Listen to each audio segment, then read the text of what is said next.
बोल लखन सिया रामचंद्र की जय। तो दूल्हा का वेश और बारातियों का वेश में बिल्कुल भी मेल नहीं खा रहा था, जिसे देखकर विष्णु जी व्यंग करते हुए कहते हैं देवताओं से कि आप सब अलग चलिए और दूल्हा को अलग चलने दीजिए।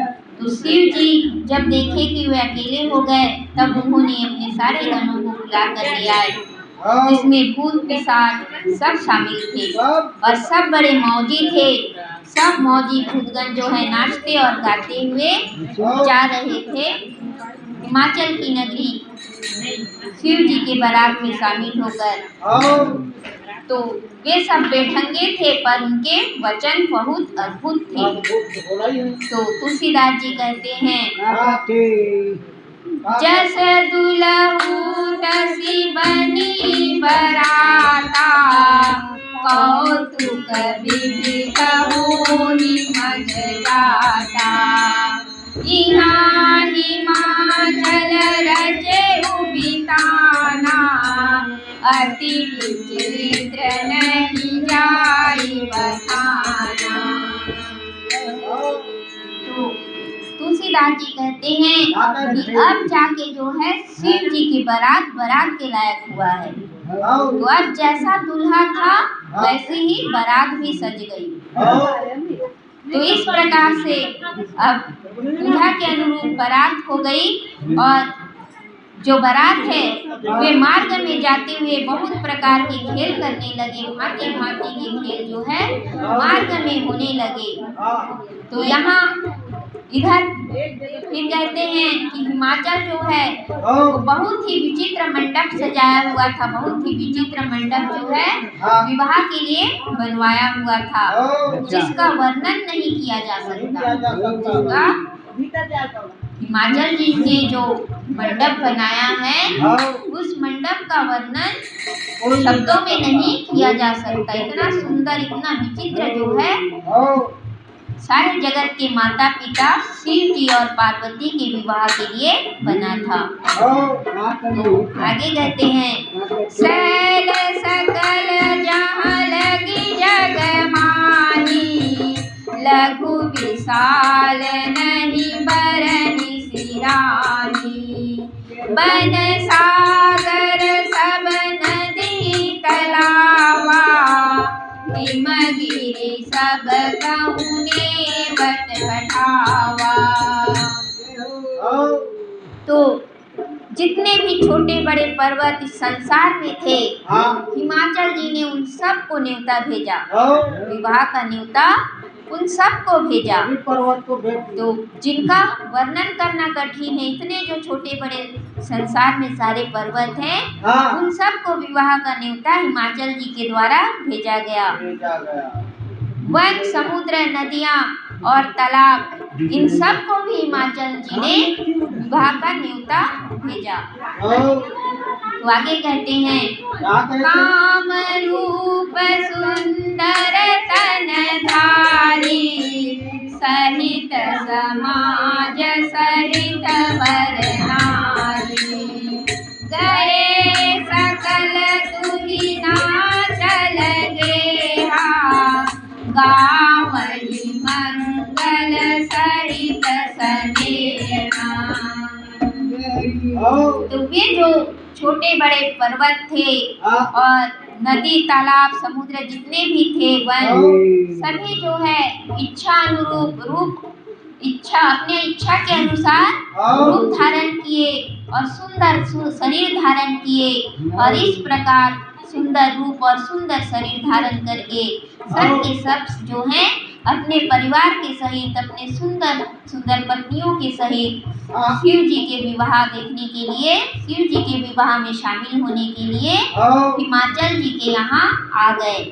और वहाँ आकर फिर स्नेह सहित प्रेम पूर्वक सभी जो है मंगल गीत गाने लगे, विवाह का गीत गाने लगे। तो आगे तुलसीदास जी कहते हैं प्रथम ही गिरि बहु गृह संवराए, जथा जोगु तहाँ तहाँ सब छाए। पूर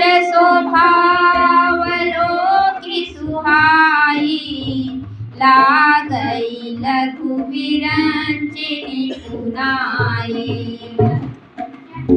तो हिमाचल जी ने पहले से ही अपना जो घर है और सभी मेहमानों के रहने के लिए जो घर है वो सब सजवा कर रखे थे। तो उन्हीं घरों में सभी जो है अपने यथा योग्य स्थान देकर ठहर गए। जितने भी पहाड़ नदी तालाब सब आए थे वे सब अपने अपने अनुरूप स्थान देखकर वहाँ ठहर गए, जो हिमाचल जी ने बनवा के रखे थे उनके ठहरने के लिए घर। तो इस प्रकार हिमाचल जी की जो पुरी है उसकी सुहावनी शोभा को देखकर ब्रह्मा जी की चतुराई भी फीकी लगने लगती है। मतलब इतनी सुंदर जो है हिमाचल जी की पुरी की शोभा है। तो आगे कहते हैं, लघु लाग विधि की निपुणता भलो त्रिपुर शोभा सही, बन बाग कूप तड़ाग सरिता सुभग सब सक को करी, मंगल विपुल तोरण पताका केतु गृह गृह सोहानी, बनिता पुरुष सुंदर चतुर छवि देखी मुनि मन मोहनी।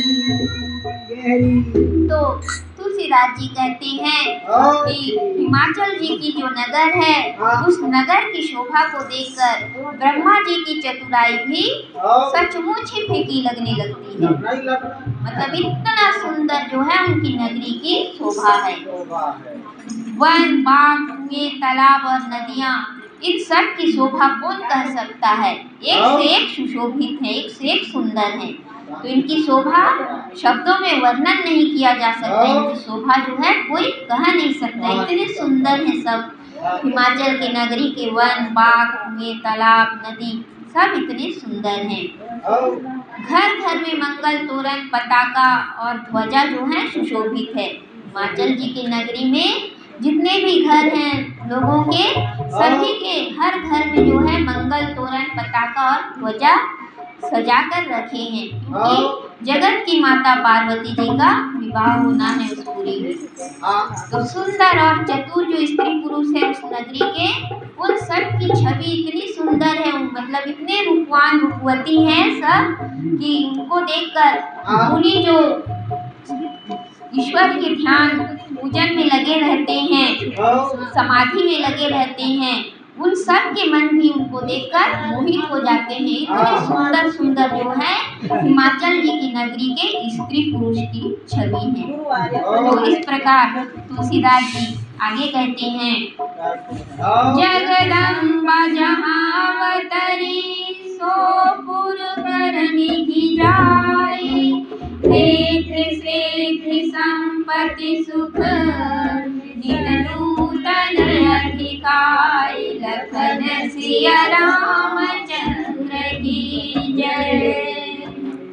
तो तुलसीदास जी कहते हैं कि जहाँ स्वयं जगत की अम्बा जगदम्बा भवानी ने अवतार लिया है, उस पुर का वर्णन क्या किया जा सकता है? उस पुरी का वर्णन कोई नहीं कर सकता जहाँ स्वयं सारी जगत की माता जगदम्बा भवानी ने जन्म लिया है। वहाँ पर नित्य नई रिद्धि सिद्धि और सुख और संपत्तियाँ जो है बढ़ने लगी।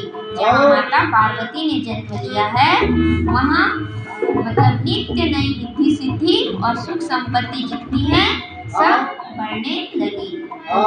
आगे की कथा आगे, बोल लखन सिया रामचंद्र की जय।